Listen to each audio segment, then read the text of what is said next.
at the end of the day, in 10 years from now, am I going to be remembered for, the latest and greatest cybersecurity technology that I implemented? If it doesn't work, you'll be remembered. Yeah, I'll be remembered. Yeah, right. Yeah. No, I want to change kind of the narrative. Right. I mean, my goal is to change the narrative to make technology more purpose-driven. So what's one thing an individual could do? Strong passwords. Yeah. Right. People hate them. Yeah. But I'm here to tell you that 94% of a breach is related to you having repeatable, easy to remember passwords. Yeah. We ultimately will come in and we'll assess the client's environment, see where they want to go directionally based on their organizational objectives and goals, and chart a path to get them there. A lot of people think legacy is what you leave behind. Yeah. In me, it's more about, hey, how do I live that every day? So we are. And amplifying leadership in a time, frankly, where it's lacking. Hello, and welcome to Living Your Legacy podcast. I'm your host, Greg Weimer, founder and CEO of Confluence Financial Partners, where our mission is to help people maximize their lives and shape their legacies. On this podcast, we will unpack the stories, strategies, and mindsets of individuals who are intentionally shaping their lives and the impact they leave behind. Learn what drives these individuals to push forward, to create, and to give back. I'm delighted to be here with Jason Esch. Jason is a technology guy, so you're a technology executive, but you're also an entrepreneur. And I find it interesting, most interesting about you is how you've added like this. You've taken technology and you've made it bigger than technology, which is what this is all about. Also the impact you're making on the community and your family through Leadership Washington County. So love the purpose you're leading with. Appreciate that. He owns, by the way, the Pittsburgh location of TeamLogic IT. And so it's your root. You're a technology guy. So let's start there. How'd you get into technology? And then I want to talk about, because there's so many people that listen to this and say like, okay, that's great.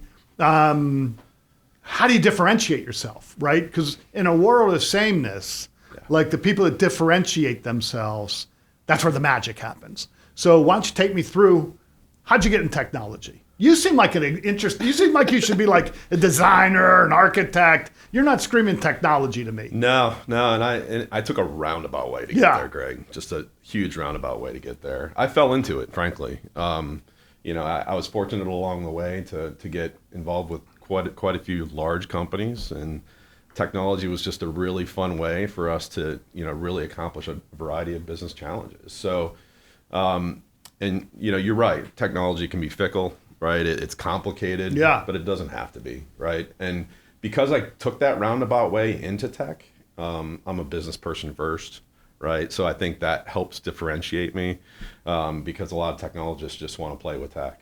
Okay, but wait, you said you solve certain things for businesses because it just reflects on some of the other folks we've had the privilege of, interviewing. If you start with the end user, and you say like, okay, you're an investor, you're a family, you're a business. What are you trying to solve for? So like, what are some of the things you think about that you're trying to solve for?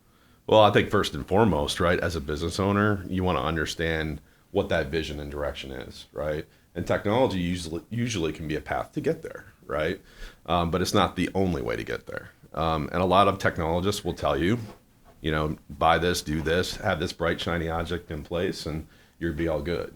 Jason, I remember when we were speaking last week, you said, I'm my first is a business person. Yeah. And then, oh, by the way, I do technology. Yeah. Do you want to unpack that a little bit? Yeah, I think it's, first of all, as a technologist, it's easy to be the other way around, right? There's a lot of technologists that are out there that really could, care less about business problems, right? They're trying to sell you the latest and greatest technology. Right. But for me, because of my background and because I grew up as a business leader first and not necessarily in technology, I learned to kind of take that vantage point of, hey, what business problem are we trying to solve for? And let's adapt technology to help us achieve that outcome. Right? So you didn't grow up thinking, oh, get me that new... No, give me that new bright, shiny object. Yeah. No. So what fires you up about it is the impact. Yeah, let's create a super efficient way to solve a business challenge. So if you had another product other than technology, but it made a difference in people's lives, yeah, equally passionate. yeah, sign me up. Yeah, right. I don't know if I should verbalize this, but the truth is, Yeah, I've been doing investments since 1986. I studied investments before that, and I don't think that's my thing. yeah, I mean, I've done it. It's the engine of what we do. But to me, it's something we use to help a client meet their legacy. Yes. I think some people are like, I'm an investment person. Well, I've been doing investments my whole life. I think we got the investment thing. Yeah. But it's bigger than that, right? It's not about technology, it's about investments. It's about the impact. So I would think that if you were on the investment side or on the technology side, it's about relationships, it's about empathy, and it's how you can make a difference in families 100%. or businesses. 100%. That's the thing, right? Yeah. And at the end of the day, in 10 years from now, am I going to be remembered for, the latest and greatest cybersecurity technology that I implemented? If it doesn't work, you'll be remembered. Yeah, I'll be remembered. Yeah, Yeah. right. Yeah. No, I want to change kind of the narrative. Right. I mean, my goal is to bigger. change the narrative to make technology more purpose driven and more business driven. And let's not have the tail wag the dog, right? I think that's the thing. So in your business and our business, it's the fact that you can be more of a consultant, focused on the relationship, and help the business owner. That's the differentiator. It is. Yeah. You're bigger than the software. I'm telling you, where our business should be already, but is going, and hopefully we are there. It's got to be bigger than the portfolio. If you just want asset allocation, I'm not sure what that's worth. Really, what you should be looking for is something bigger, something helping you create your legacy and your family, and coordinate and take care of your financial life. It's so much bigger. But when we got into the leadership, a great leader, as you are articulating, thinks bigger than the technology. You're creating something more special than that. Yeah, technology is complicated, right? People aren't. Right. Like, let's take it back to the relationship, right? The relationship side of the business is what drives me.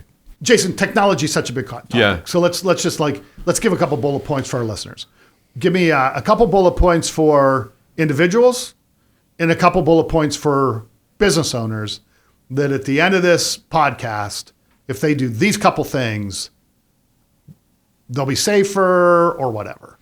Yeah, I mean, the big, obviously, whether you're a business owner or individual, the two biggest things right now in the industry that we're all paying attention to: cybersecurity, Yep. artificial intelligence, Yep. right? And how you essentially immerse in those technologies to, one, make your technology estate and yourselves, protected from the threat landscape that is running. So what's one rampant thing out an there. individual could do?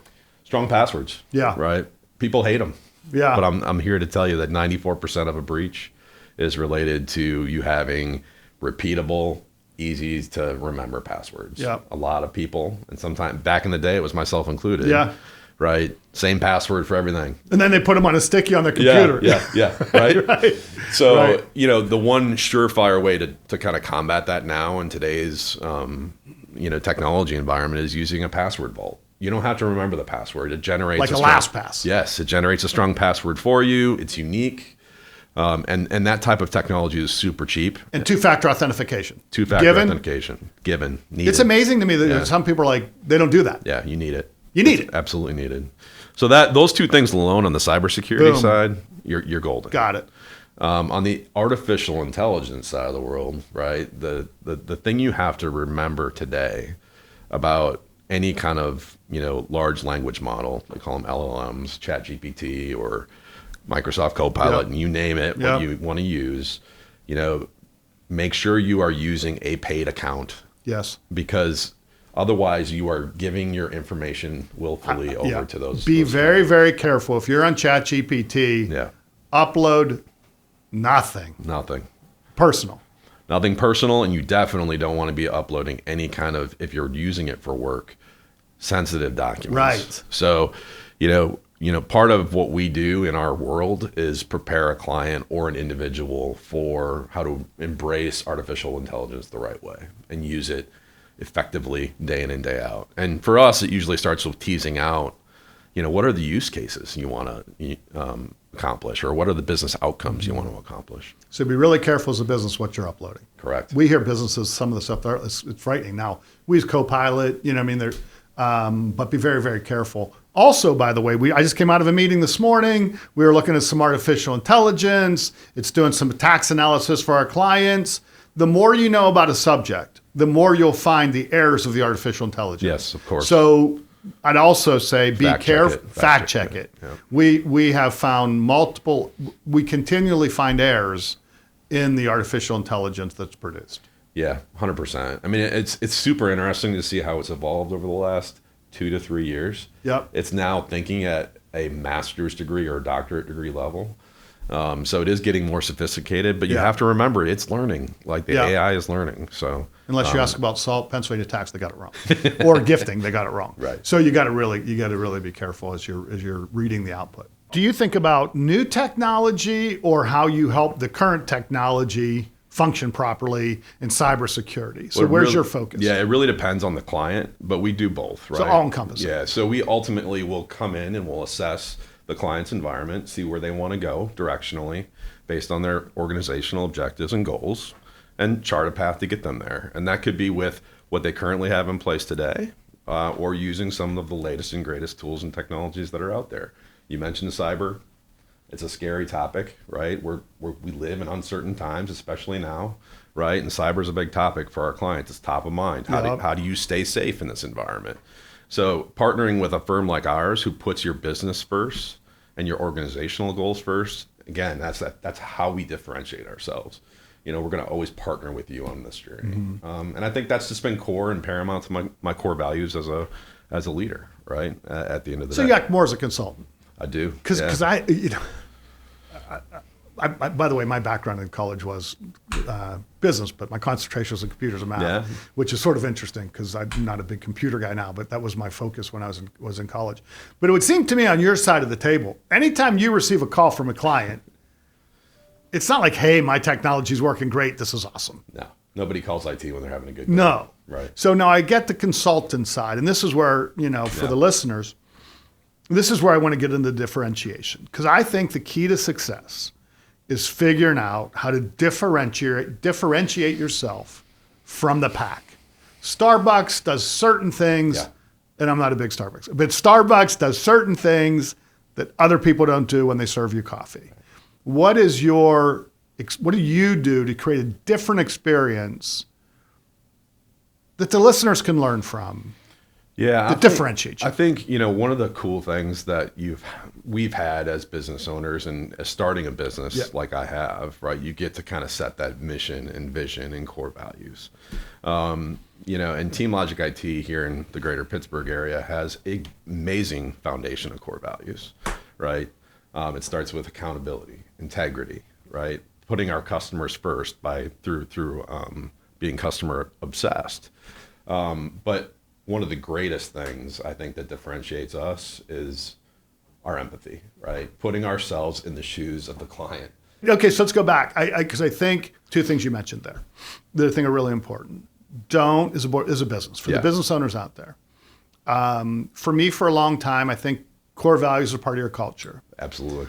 But as I was talking to other businesses, and as I'm involved in some other organizations, lean in to your core values. And I would say as a leader, just because you know and are living your core values, don't assume that it's in the fabric of your organization. Right.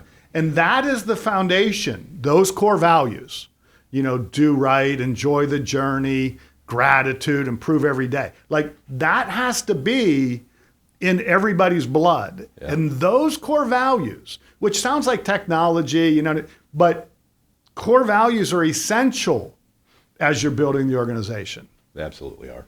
Absolutely. It's paramount. I'm involved in a charitable organization that we're having a strategic meeting tomorrow. I was being interviewed for it. Right. I think we need to spend time on core values.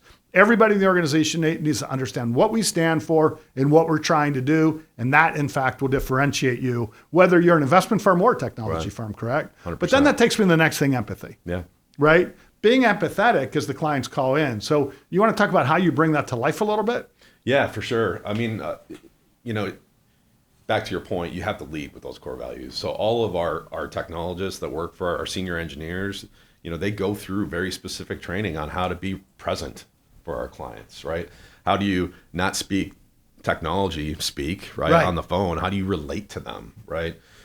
So that training that we provide our team, right? We lean into the core value of empathy and make sure that they're present and focused on the client need. And then once we build that trust and credibility with a client, that's where the magic happens, right? Yeah. Because you talked about technology as a commodity, right? And in many cases it is, right? People think technology. They say that about our business. It's a cost center. Makes me sick, right? But like it's not. Yeah. Right. I mean, if you don't have a trained eye for art, all modern art looks the same. Right. If you have a trained eye, it starts to look different. Yeah. Fair? Very fair. So your empathy is what starts to make, and I'll give you an example on technology, and I don't know if you feel this way. If I go into Best Buy, and I ask them about technology versus Apple, and to me it feels different. Totally different experience, right?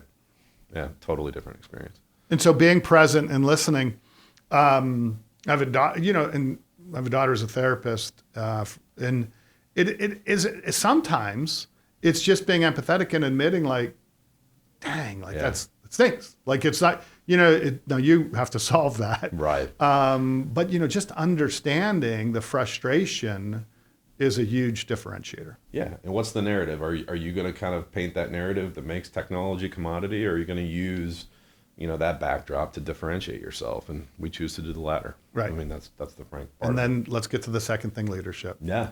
Love it. Yeah, it's Washington. What's it called? Leadership Washington County. Yeah. Which we're in Washington County. That's awesome. Yep. In my opinion, we have a lot of managers in the world today. I think there's an absolute void of leadership. You think of whatever there's a void of leadership. So what does this organization do? And is it next gen leaders? Is it current leadership? Yeah, it's both. It's a blend of both, right? And leadership is one of those things that I've just loved to get involved with over the course of my career. Yep. It's something I'm extremely passionate about. And this gave me a way to kind of scratch that itch, so to speak. And a lot of people think legacy is what you leave behind. Yeah. In me, it's more about, hey, how do I live that every day? So we are. And amplifying leadership in a time, frankly, where it's lacking. Yeah.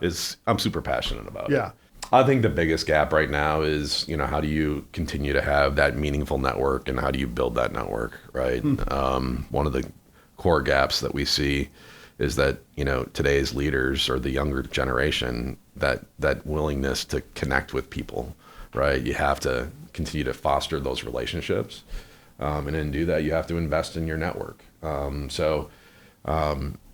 Continue to do that. And I think our leadership going forward will be super impactful. And by the way, we talked about balance, and you say invest in your network. One of the investments you need to make in that network is time.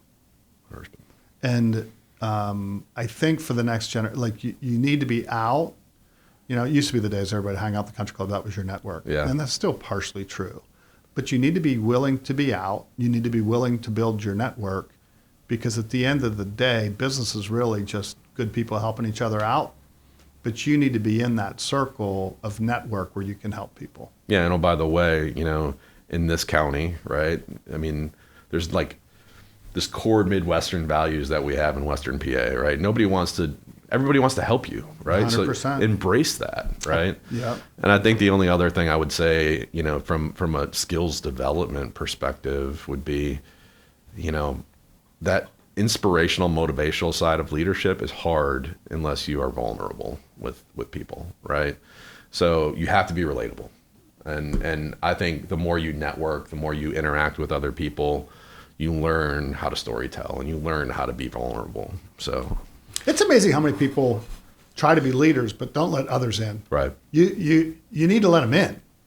That's what makes you authentic. You let them in. Yeah. Like it's interesting how some people, they want to learn everything about you, but they don't want to tell you anything about. You don't want to tell. That doesn't work. You feel like you're being interrogated. Do as I say, not as I do. Right. It's a connection. Yeah. You find the rapport where you have commonality. You don't have commonality unless you share it. Yeah. And I don't think you can be inspiring unless you're inspired Just also. yeah. You need to be passionate. Leaders tend to be passionate. That doesn't mean they need to be loud. That doesn't mean they need to be verbose, but they need to be passionate about something. Yeah, you can't. I mean, back to the baseline. It's all about trust and rapport, Right? And you can't build that unless you can relate. So leadership. So what you Washington just County. said, just to take it to the investment side, I hope that my legacy is more about what people think about the things I did when I was alive than the assets I give when I pass. 100%. I hope and pray. Yeah. And really, through whether it's through charity, through us working with the families we're privileged to serve, you can create that. But your legacy is built while you're alive. 100%. And one of my, things that I want to ultimately be known for is that I made a difference. And leadership and investing in that, is super important to me, right? Because, like I said, I think that core competency is lacking. And there's nothing more that fills me up than growing that next generation of leaders, right? Whether to serve our community, to invest further in our businesses. But just, it just fills me up to do that. By the way, I will put our next gen leaders up against any firm that I can think of, period, no comma. And that's our amazing. 30-somethings are just amazing. So the future is incredibly bright. And that feels really, really good. So let's do this. If you can think of, through your training, through your work, the next gen folks leading, let's think about some things. What are 3 things we could give the next gen? And that's, maybe if you're a grandparent listening, this is something to talk to your grandchildren or children about. But let's think about, what are those 3 things we should give the next gen? Just 3. Let's do whatever. Let's do a couple. All right. No, I think 3 is a good number. I mean, and let's tie it back to what we were talking about earlier, empathy, right? Yeah. So I think empathy over ego, right? Talk about that for a minute. Not all leaders are born to be leaders. They think it's a command and control structure, right? I think this next generation is one of the greatest generations, right? They are super passionate about the world around them, right? And at the end of the day, it's a perfect type of trait, to have with them to ultimately say, look, I'm going to put myself in your shoes. Right. I'm going to relate to you. And through that, I can help motivate others. Right. So let's unpeel that just a little bit, because another way to look about that is, because I agree with you, it's also purpose over income. So we were talking this morning about, a certain business and their purpose isn't big enough. And so their income isn't great either. It's interesting how that changes. So like, if your vision and your purpose is great enough, what you're trying to create for other people, you're going to be fine. Yeah. But if you're focused on your own ego and your own, I want to make another 10,000 or 20,000 or 50,000, chances are that's going to destroy your long-term. So you have to have a future 100%. that's big enough, that has an impact on other people. And if you have that, everything else takes care of itself. If you're focused on your own ego and what does it mean to me, it just doesn't work. Yeah, and I think, that goes with the second item. In my opinion, it's, inspire or motivate versus control. You talked about management, right? Management and leadership, 2 totally different things. Yep. So those command and control style leaders that are out there, aren't going to get very far in life. Yep. You can get to a point, because in full disclosure, I probably went through both. Yeah. Like when you first are getting going, it's like, all right, we got a mission to do. Let's get the. But then you realize that you're going to plateau. Yeah. You will only get to the next level by exactly what you're saying, and that is inspire and broadening the group of people getting there. Totally agree. And and to your point, there are totally different leadership styles. Right. There is a control leadership style, but if that is your modus operandi, so to speak, you better surround yourself with other people. And that's, I think, brings together the third point is value diversity in thought, diversity in action, right? Because if you surround yourself with people just like yourself, you're not going to be successful. Yeah, I mean, we were talking about this, the other day. There are certain people in the organization where they just think different than I do. They think differently, and sometimes they speak. I'm like, what? But then I contemplate, and and I really value their opinion because they come at it from an angle that I haven't thought about. It's just a different skill set, and it's a different angle. Now that doesn't mean I'm going to always. But you take those opinions and you try to put them together to come to the right conclusion. But diversity of opinion is a big deal. You have different styles, different perspectives, get results. I mean, that's the bottom line. So, those are I think the top three things that I would say you have to really be cognizant of, as you embrace that leadership approach. Yeah. So. Yeah. And if I could add one, you have to every day, some people talk about this, but truly, you got to say on a daily, I'm going to tell you in an hour, I have a call with my coach on how am I going to get better. So, but every day you need to figure out how to improve. Yes. The people that I find that are successful and are great leaders and people are willing to follow are constantly trying to improve and not become stale. Okay. While you're improving, let's take it to the final point. So I know you're very involved in sports. You have a family. How do you do all this and keep balance in your life? Well, I think family obviously is that core value. You talk about legacy, like they are the legacy, right? So I've always made it a vested interest or point to put them first in everything I do. And it doesn't mean that you put everything else aside, right? I think there's a lot of value associated with living your day in, day out professional self and also bringing some of that home with you, because your kids are always listening, right? They're always learning. They're always watching. And they're always watching. And I will say the one thing, that is ingrained in them is that empathetic trait, right? My oldest son has got some special needs. He's a superhuman being. I learn every day through him. Give me some of the things that you've learned from him. Just to be patient, to be present, to enjoy the little things in life. Right. I think that's what fills me up is just to see things through his eyes is so incredibly powerful. And my kids realize that, right? They become better human beings because he's been in their life, right? So inspired my daughter probably to do occupational therapy down the road. So he's the gift that keeps on giving, right? I know other families that have children with special needs. And my guess would be, is there's moments where it can be a challenge, especially when you're figuring it out, probably when they're even younger. But over time, without exception, the families that I've talked to, they all admit at moments it's a challenge. Yeah. But they all say the same thing, and it's a blessing. And it's what you said. They all also talk about the impact that it's made for the other children in the family. Yeah. So it does make the family stronger. Teaches them how to love harder. Teach them how to be more empathetic, right? Yeah, they love harder. Love that. And it ends up being a blessing for the family, at least for the families I've been speaking with. Yeah, and I just, I think there's no greater gift than, to see, life through the eyes of a child that has been given a very unique ability in life. So, and I totally appreciate my kids for seeing that, right? And for charting that path forward. For sure. So for sure.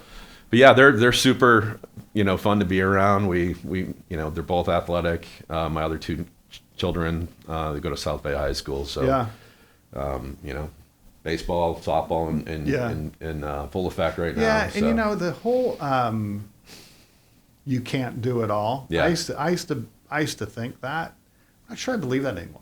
I think you can't do everything, but you can do everything that's important to you. So whether that's really have a successful career and a successful family. Now, I will tell you, there were 10 years that I didn't golf. But that's okay. That wasn't a priority at that point in my life. So, and I think it's important that your children see your commitment to your business also. Yeah. I think that's a really important lesson for them to learn. Yeah, and I think they totally realize that and respect that. And, I think the other blessing it's given me is that flexibility to be with them when I want to be with them, during, these 100%. core elements. So, like, when I'm in corporate America and, it has its when I was in corporate America, it had its benefits, right? But I missed a lot. Yeah. And now I've vowed to kind of tell myself, hey, let's take a step back. Yeah. Let's realize what's in front of us and really enjoy those moments. Totally agree. And that's been awesome. 20 years. Your children. We're sitting here, and instead of interviewing you, we're interviewing your children. And we say, tell us about your dad. What was he all about?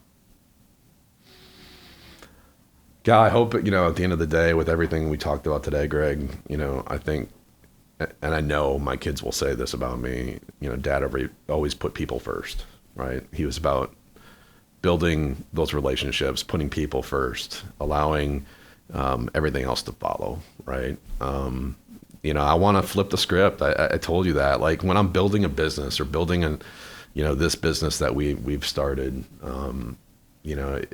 20 years from now, we'll be successful if we flip the script and people don't think of technology as just a transactional thing. Mm-hmm. They think of it as, a way to build relationships and a partnership. And, I want it to be an area of differentiation for not only me, but for a company or an organization. And I think you do that by putting people first.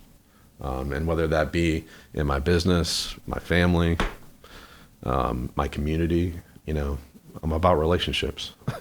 And, I think that is what my kids will say about me, is that I put them first. I put people first, right? I'm sure they will. And what a blessing to be able to be remembered that way. Well, Jason, thank you for the conversation. Thank you, Greg. Appreciate Technology really is better when there's someone that has empathy on the other end of the line. And leadership is a wonderful legacy. It is. The fact that we can have the next generation ready to take over and be the leaders of the future really is a blessing. And then third, I can tell when you talk about your family, the title you're most proud of is Dad. Yeah. So congratulations Thank on you. that. And I really enjoyed the conversation. Enjoyed it with you as well. Thanks so much for listening today. If you found today's episode interesting, please follow us on your favorite platform, write a review, or share it with a friend. Together, we will work to continue to live our legacy.